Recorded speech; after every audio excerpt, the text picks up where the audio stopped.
Iran అన్నంత పని చేసింది. సంచలన నిర్ణయం తీసుకుంది ఇరాన్. హర్ముజ్ జలసంధి మూసివేయాలని ఇరాన్ నిర్ణయించుకున్నట్టుగా తెలుస్తుంది. దీనికి ఇరాన్ పార్లమెంట్ కూడా ఆమోదం తెలిపినట్టుగా తెలుస్తుంది. అమెరికాకి బిగ్ కౌంటర్ అటాక్ ఇచ్చింది ఇరాన్. భారీ స్కెచ్ వేసింది. తమ అణ్వాయుధాల ధ్వంసంతో ఒక్కసారిగా ఇరాన్ ప్రతీకారానికి దిగుతుంది. అమెరికాపై రివెంజ్కు ఇరాన్ ఈ సంచలన నిర్ణయం తీసుకుందని చెప్పాలి. హర్ముజ్తో అమెరికాను దెబ్బ కొట్టబోతోంది ఇరాన్.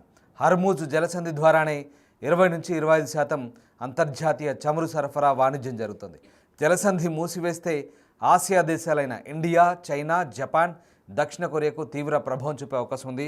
ఇక ఈ నిర్ణయంతో అమెరికాపై ప్రత్యక్ష ప్రభావం పడకపోయినా అంతర్జాతీయంగా ప్రభావం చూపే అవకాశం కనిపిస్తుంది. భారత్కు 40% చమురు సరఫరా ఇక్కడి నుంచే వస్తున్నట్టుగా తెలుస్తుంది. జలసంధి మూసివేస్తే చమురు ధరలు గణనీయంగా పెరిగే ఛాన్స్ కనిపిస్తుంది. దీంతో అంతర్జాతీయంగా ఆర్థిక సంక్షోభం తలెత్తే ఛాన్స్ కూడా లేకపోలేదు. ప్రపంచంలో అత్యంత అధికంగా ఇంధన దిగుమతి చేస్తోంది ఈ హర్ముజ్ జలసంధి. అంతర్జాతీయ దిగుమతుల్లో ప్రపంచంలో 3వ స్థానంలో ఉంది. భారత ఇంధన వ్యవస్థపై కూడా తీవ్ర ప్రభావం చూపే అవకాశం ఉంది. ఇండియాలో పెట్రోల్, డీజిల్ ధరలు పెరిగే అవకాశం కనిపిస్తుంది. ప్రపంచవ్యాప్తంగా చమురు ధరలకు రెక్కలు వచ్చే అవకాశం కనిపిస్తుంది. దీంతో ఒక్కసారిగా ఇటు ఇరాన్ ఇజ్రాయెల్ వార్, దాంతో అమెరికా ఎంట్రీ, ఇప్పుడు అటు మిడిల్ ఈస్ట్లోనే కాదు ప్రపంచవ్యాప్తంగా ఈ ప్రభావం చూపే అవకాశం కనిపిస్తోంది.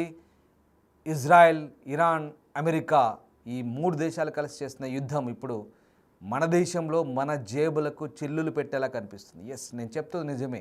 మన దాకా ఎందుకు వచ్చింది, మనకు ఆ ఎఫెక్ట్ ఏముంటుంది అనుకుంటున్నారా? ఉండబోతుంది. ఎందుకంటే హర్ముజ్ స్ట్రైట్ అంటారు, హర్ముజ్ జలసంధి దృశ్యాలు మీరు చూస్తున్న దృశ్యాలు. హర్ముజ్ జలసంధి కేవలం ఇది అటు ఒమన్ గల్ఫ్, ఒమన్ దేశం గల్ఫ్ ఒమన్లో, అలాగే పైన అరేబియా సముద్రం ఉంటుంది. మధ్యలో ఈ 33 కిలోమీటర్లు ఏదైతే ఉందో ఆ కర్వ్, ఆ వయా కర్వ్ ఏదైతే ఉందో ఆ మూలమలుపు, 33 కిలోమీటర్ల మూలమలుపు అదే కీలకం. అక్కడే అదంతా ఇరాన్ ఆధీనంలో ఉంది. అక్కడి నుంచే దాదాపు 20 నుంచి 25% రవాణా జరుగుతుంది చమురు. మనకు ఎక్కడి నుంచి వస్తుంది? మిగతా ఒపెక్ దేశాల నుంచి. అంటే ఇంధనాన్ని ఉత్పత్తి చేసే, ఆయిల్ను ఉత్పత్తి చేసే ఆయిల్ ప్రొడ్యూసింగ్ కంట్రీస్ ఏవైతే ఉన్నాయో ఒపెక్ దేశాల నుంచి మనకు అక్కడి నుంచే వస్తుంది. సో అక్కడి నుంచే ఈ హర్ముజ్ జలసంధి నుంచి ఆ 33 కిలోమీటర్ల స్ట్రైట్ ఆఫ్ హర్ముజ్ నుంచే ఆసియా దేశాలకు, ప్రధానంగా భారత్, చైనా, కొరియా, అలాగే ఈ దేశాలన్నిటికి కూడా ఇక్కడి నుంచే మనకు ఆ చమురు వస్తుంది. ఈ 33 కిలోమీటర్ల నుంచే మనకు అది దాటుకొని రావాలి. అక్కడ కూడా ఇప్పటికే ఏవైతే నౌకలకు సంబంధించిన లైన్స్ ఉన్నాయో అవి కూడా చాలా ఇరుగ్గా ఉన్నట్టుగా చెప్తున్నారు. కానీ ఇక్కడి నుంచే భారీ రవాణా అవుతుంది, భారీగా వాణిజ్యం అవుతుంది. ఇదంతా కూడా ఇప్పుడు ఇరాన్ ఆధీనంలో ఉంది. ఇరాన్ కనుక దీన్ని మూసివేస్తే చాలా ఇబ్బందికర పరిస్థితులు ఉంటాయని మనం ఎప్పటి నుంచో ఊహిస్తున్నాం. ఇప్పుడు అనుకున్నట్టే జరుగుతున్న పరిస్థితి. ఒకసారి ఆ బాక్స్లో కొన్ని విజువల్స్ చూడండి.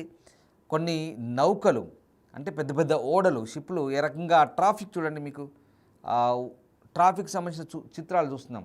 ఎక్కడైతే ఆకాశంలో ఎయిర్ ట్రాఫిక్ ఎలా ఉంటుందో, రోడ్లపై బస్సులు, వాహనాలు ఎలా ట్రాఫిక్ ఉంటుందో, ఇక్కడ సముద్రంలో కూడా ఆ తరహానే ట్రాఫికే ఉంటుంది. తక్కువేం ఉండదు.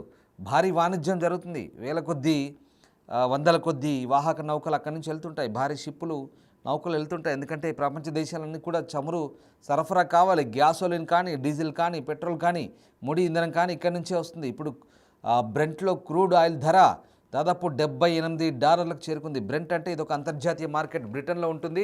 సో ఆ బ్రిటన్లో ఉండే బ్రెంట్లో ఇప్పుడు చమురు ధరలు ఆకాశాన్ని అంటున్నాయి. మొన్ననే $78 పోయింది. ఇప్పుడు కాస్త అటు ఇటు తగ్గినా ఇప్పుడు మళ్ళీ హర్ముజ్ స్ట్రైట్ను, అంటే హర్ముజ్ జలసంధిని మూసేస్తే ప్రధానంగా భారత్పై ఎఫెక్ట్ పడే అవకాశం ఉంది. అంటే ఇప్పటికెప్పుడే సడన్గా ఏం పడదు, కానీ భవిష్యత్తులో ఉండబోతుంది. మనకైతే ఇప్పటికీ 73 రోజులకు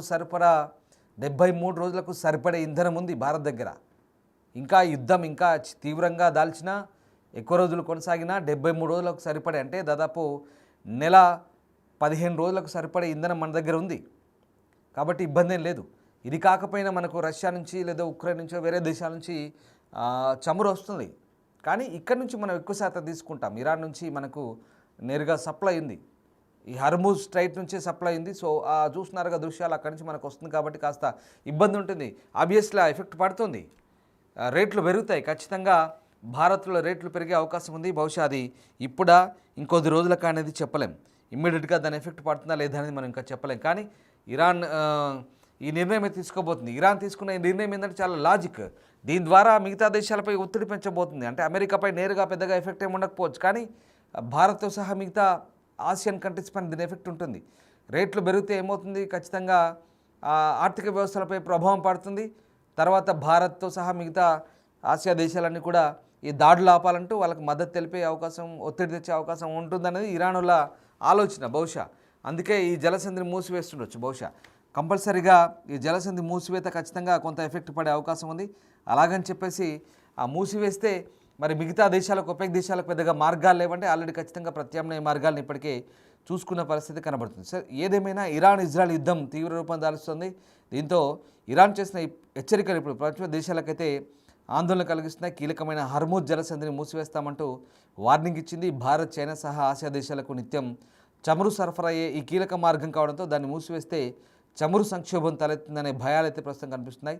సో ప్రపంచవ్యాప్తంగా 20% చమురు ఈ హర్మూజ్ నుంచే సరఫరా అవుతుండడంతో ప్రపంచ దేశాలు కూడా ఆందోళన వ్యక్తం చేస్తున్నాయి. సో రకంగా యుద్ధం కొనసాగుతూనే ఉంది. దాదాపుగా 10 రోజులకు చేరుకుంది. ఈ దాడులు ఆపాలంటూ ఇప్పటికే అమెరికా హెచ్చరికలు చేసింది. ఇరాన్ అమెరికాకు హెచ్చరికలు చేసింది. అయినప్పటికీ కూడా బట్ ఇక్కడ అమెరికా నేరుగా రంగంలోకి దిగిన తర్వాత ఇప్పుడు చాలా పరిస్థితులు తీవ్ర రూపం దాల్చే అవకాశం కనిపిస్తోంది. ప్రపంచంలోని రోజువారీ చమురు వినియోగంలో 20% ఈ హర్మూజ్ జలసంధి నుంచే ప్రయాణిస్తుండడంతో ఒకవేళ ఈ మార్గాన్ని ఇరాన్ మూసివేస్తే కనుక చమురు సంక్షోభం తప్పదనే వాదనలు వినిపించాయి. కానీ ఇప్పుడు అదే జరగబోతున్నట్టు తెలుస్తుంది. మరీ ముఖ్యంగా ఆయిల్ దిగుమతులపై పూర్తిగా ఆధారపడ్డ భారత్, చైనా సహా కొరియా లాంటి దేశాలు ఇప్పుడు కొంత ఇబ్బందికర పరిస్థితిలో ఉంటాయి. అసలు ఏంటి హర్మూజ్ జలసంధి ఒకసారి మీకు మళ్ళీ చెప్తాను. అరేబియా సముద్రాన్ని, పర్షియన్ గల్ఫ్ ప్రాంతాన్ని కలిపే ఇరుకైన సముద్ర మార్గమే ఈ హర్మూజ్ స్ట్రైట్, హర్మూజ్ జలసంధి. ఈ సన్నటి మార్గం కేవలం 33 కిలోమీటర్లు, అంటే 21 మైళ్ళ మాత్రమే వెడల్పు ఉంటుంది. ఒకసారి మీరు ఆ ఊహాజనిత చిత్రం చూడండి. ఆ రెడ్ సర్కిల్ ఉంది కదా, రెడ్ సర్కిల్ అది 33 కిలోమీటర్లు. ఈ 33 కిలోమీటర్లు బ్లాక్ చేస్తే ఇటు ఆగుతాయి, అటు అటే ఆగుతాయి. అంటే ఇబ్బందికర పరిస్థితులు అయితే ఉండే అవకాశం కనిపిస్తోంది. సో ఇది ప్రపంచ దేశాలు నిత్యం వినియోగించే చమురులో 20% ఇక్కడ నుంచే సరఫరా అవుతాయి, ప్రయాణిస్తాయి. Kuwait, Bahrain, Qatar, UAE, Saudi Arabia, Iran వంటి దేశాలు చేసే చమురు ఎగుమతులు కూడా ఇక్కడి నుంచే జరుగుతాయి. సో మనకు కేవలం ఇరాన్ మాత్రమే కాదు, మళ్ళీ చెప్తున్నాను, ఈ ఒపెక్ దేశాలు ఏవైతే ఉన్నాయో Bahrain, Kuwait, Qatar, UAE, Saudi Arabia, దాంతోపాటు ఇరాన్, ఇవన్నీ కూడా ఆయిల్ ప్రొడ్యూసింగ్ కంట్రీస్ ఏవైతే ఉన్నాయో అక్కడి నుంచే మనకు సరఫరా చేస్తుంటాయి. ఇప్పుడు ఈ జలసంధిని మూసివేస్తే కనుక ఒకసారి ఆ ట్రాఫిక్ చూడండి ఎట్లా ఉందో సముద్రంలో.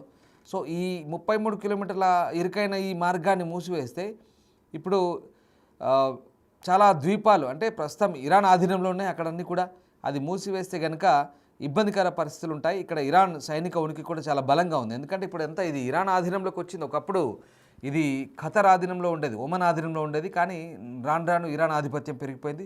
సో రకంగా ఇరాన్ ఆధీనంలో ఉంది. ఇరాన్ ఏకఛత్రాధిపత్యం అక్కడ కొనసాగుతుంది. సో ఈ హర్మూజ్ జలసంధిని మూసివేయడం ద్వారా శత్రువులపై ప్రతీకారం తీర్చుకోవడానికి ఇరాన్కు ఉపయోగపడుతుందంటూ ఇరాన్ పార్లమెంటు జాతీయ భద్రతా కమిటీ ఇప్పటికే డిస్కస్ చేసింది. ఇప్పుడు అనుకున్నట్టుగానే ఇరాన్ పార్లమెంటు నిర్ణయం తీసుకున్నట్టుగా తెలుస్తుంది. తమపై పశ్చిమ దేశాలు చేస్తున్న ఒత్తిడికి ప్రతీకారంగా ఈ హర్మూజ్ జలసంధిని మూసివేస్తామని గతంలో కూడా తీవ్ర బెదిరింపులకు దిగింది. కానీ నేరుగా పశ్చిమ దేశాలపై పెద్దగా ప్రభావం ఉంటుందంటే చెప్పలేం. అంటే కొన్ని యూరోపియన్ దేశాలకు, కొన్ని ఆసియా దేశాల మీద ఎక్కువ ఎఫెక్ట్ ఉంటుంది. ప్రధానంగా భారత్, చైనా పైన దీని ప్రభావం ఉండే అవకాశం కనిపిస్తోంది. ఎందుకంటే దాదాపు చమురు ఎగుమతుల్లో 82% ఆసియా దేశాలకు వెళ్తున్నాయి. వీటిలో Bharat, China, Japan, Korea, south Korea దేశాలకు ఏకంగా 67% వెళ్తుంది. భారత ముడి చమురులో 90% మిడిల్ ఈస్ట్ దేశాల నుంచే దిగుమతి అవుతుంది. ఇందులో 40% ఈ హర్మూజ్ నుంచే వస్తుండడంతో ఇది భారత్కు ఎంత కీలకమో మనం ఒకసారి తెలుసుకోవచ్చు. సో ఒకవేళ ఇరాన్ ఈ హర్మూజ్ను మూసివేస్తే కనుక ప్రపంచవ్యాప్తంగా ఖచ్చితంగా చమురు సంక్షోభం వచ్చే అవకాశం ఉందని విశ్లేషకులు చెప్తున్నారు. మరి ఆ భయాలు ఇప్పుడు వెంటాడుతున్నాయి. ఫలితంగా చమురు ధరలైతే భారీగా పెరిగి ప్రపంచ ఆర్థిక వ్యవస్థపై తీవ్రమైన ప్రభావం చూపే అవకాశమే ఉందనే వాదనల నేపథ్యంలో మరి ఇప్పుడు ఏం జరగబోతుందని మాత్రం ఇంట్రెస్టింగ్గా ఉండబోతుంది. సో ఆ రకంగా ప్రస్తుతం ఈ జలసంధిని మూసివేయాలని ఇరాన్ అయితే నిర్ణయం తీసుకుంది. పర్షియన్ గల్ఫ్ను గల్ఫ్ ఆఫ్ ఒమన్, అరేబియా సముద్రంతో కలుపుతూ హర్మూజ్ జలసంధి అత్యంత కీలకమైన రవాణా మార్గం కాబట్టి ఇది ఇరుకైనా కూడా జలమార్గంగా చెప్తారు. సో ముడి చమురు ఎగుమతుల్లో 80% కంటే ఎక్కువ దీని ద్వారా జరుగుతుంది కాబట్టి. సో ఒకసారి మీకు చెప్తాను క్యాలిక్యులేషన్. 2024లో ఈ జలసంధి రోజుకు సగటున 20 మిలియన్ బ్యారెల్స్ను దాదాపుగా రవాణా చేసింది. అంటే ప్రపంచ పెట్రోలియం వినియోగంలో ఇది 5వ వంతు. అయితే ఇప్పుడు అడ్డుకోవడం ద్వారా ఏదైనా అంతరాయం కలిగితే చమురు కొరతపై ముఖ్యంగా ఈ ధరలపై ప్రభావం అయితే ఉంటుంది. సో ఇందాక నేను చెప్పిన దేశాలకు చాలా ఎఫెక్ట్ ఉండే అవకాశం అయితే చాలా క్లియర్గా కనిపిస్తుంది. సో అంటే ఇప్పుడు ఒకవేళ ఇది జరిగితే కనుక దేశీయంగా పెట్రోల్ డీజిల్ రేట్లకు రెక్కలు వచ్చే అవకాశం ఉన్నట్టుగా ఎక్స్పర్ట్ చెప్తున్నారు. ఇది ఇరాన్ నుండి నేరుగా చమురు దిగుమతి చేసుకోకపోయినా మధ్యప్రాచ్య స్థిరత్వం ప్రపంచ భారతీయ మార్కెట్పై పడుతుందనే దానిలో ఖచ్చితంగా ఈ ఎఫెక్ట్ అయితే ఉండబోతుంది. రైట్, అంటే ముఖ్యంగా ఇది మూసివేస్తే చమురు ధర $120 నుంచి $130 వరకు ఎగిసిపడే అవకాశం ఉన్నట్టుగా చాలా క్లియర్గా చెప్తుంది. సరే, నేను ఇక్కడ క్లియర్గా మనకు చెప్పాల్సింది ఏంటంటే ఇక్కడ ఇప్పటికిప్పుడే చమురు ధరలు పెరుగుతాయి అనేది మనం చెప్పలేం.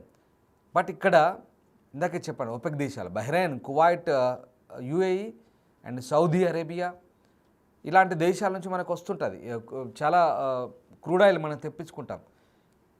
ఇక్కడ నుంచే ఈ జలసంధి నుంచి వస్తాయి కాబట్టి ఇప్పుడు ఒకవేళ ఇది అడ్డుకుంటే కనుక ఎఫెక్ట్ పడుతుంది, పక్కగా పడుతుంది. దాంతో ఏమవుతుందంటే ధరలు పెరుగుతాయి. ఎందుకంటే మనము 40% ఇక్కడి నుంచి తీసుకుంటాం కాబట్టి ఈ జలసంధి నుంచే వస్తాయి. ఓవరాల్గా మనకు ఈ మిడిల్ ఈస్ట్ ఈ ఓపెక్ దేశాల నుంచి వచ్చే దాంట్లో 40% ఇక్కడ నుంచి వస్తుంది, మిగతా 30% వేరే చోటు నుంచి వస్తుంది, వేరే మార్గాలు ఉన్నాయి. సో ఇక్కడ ఈ 40% ఆగితే కనుక మేజర్ కాంట్రిబ్యూషన్ ఇక్కడి నుంచి ఆగుతుంది. సో ఎఫెక్ట్ పడుతుంది. ఇప్పుడున్న బ్రెంట్లో క్రూడ్ ఆయిల్ ధర ఇప్పుడు $78 ఉంది కదా, రేపు అది $100-120 పోవచ్చు. పోయినప్పుడు అంతర్జాతీయంగా మార్కెట్లో రేట్లు పెరుగుతాయి, మన దగ్గర కూడా రేట్లు పెరుగుతాయి. ఇప్పుడున్న పెట్రోల్ ధరలు బహుశా 110కి లీటర్ ఉంది కదా, అంతకు కొంచెం అటు ఇటుగా ఉండొచ్చు ఎగ్జాక్ట్గా, if I'm not wrong. So అంతకు మించి పెరుగుతుండొచ్చు, ఖచ్చితంగా ధరలు అయితే పెరుగుతాయి. మళ్ళీ చెప్తున్నాను, 73 రోజులకు సరిపడా ఇంధనం భారత్ దగ్గర నిల్వలు ఉన్నాయి. ఇప్పుడు ఆ ఎఫెక్ట్ ఉంటుందా లేదా అనేది క్లారిటీగా తెలియదు, బట్ ఆబ్వియస్లీ ఉంటుంది. ఖచ్చితంగా పెట్రోలియం ధరలకు రెక్కలు వస్తాయి, ఖచ్చితంగా ఎఫెక్ట్ ఉంటుంది. ముఖ్యంగా ఏషియన్ కంట్రీస్కి, చైనా, భారత్, దక్షిణ కొరియా ఇలాంటి దేశాలకు ఖచ్చితంగా ఎఫెక్ట్ ఉంటుంది. అండ్ మన పొరుగునున్న దేశాలకు కూడా డెఫినెట్గా ఎఫెక్ట్ ఉంటుంది. సో ఖచ్చితంగా ఈ జలసంధి మూసివేస్తే కనుక ప్రతీకారం తీర్చుకోబోతున్నామని ఇరాన్ అనుకుంటుంది, కానీ ఆ ప్రతీకారం ఏషియా దేశాలపైనే ఉంటుంది. అంటే ఏషియా దేశాల మార్కెట్లు దెబ్బ కొడితే అది ఇంటర్నేషనల్ మార్కెట్ల మీద పడుతుంది. సో ఒత్తిడి పెరుగుతుంది. అప్పుడు తమల్ని, ఇరాన్ వాళ్ళని కొంత ఈ ఏదైతే దాడుల నుంచి సెక్యూర్ చేసుకోవచ్చు, తర్వాత దాని ద్వారా తమ బయటపడవచ్చు అంటూ ఇరాన్ భావిస్తుంది. కానీ దీనికి ప్రత్యామ్నాయాలు ఉన్నాయా లేదా అనేది ఇప్పుడు అందరి ముందున్న మార్గం. ఏదేమైనా హర్ముజ్ జలసంధిని ఇరాన్ మూసివేయాలని నిర్ణయం తీసుకుంటున్నట్టుగా తెలుస్తుంది. దీంతో చమురు ధరలపై అయితే ఎఫెక్ట్ పడే అవకాశం చాలా క్లియర్గా కనిపిస్తుంది.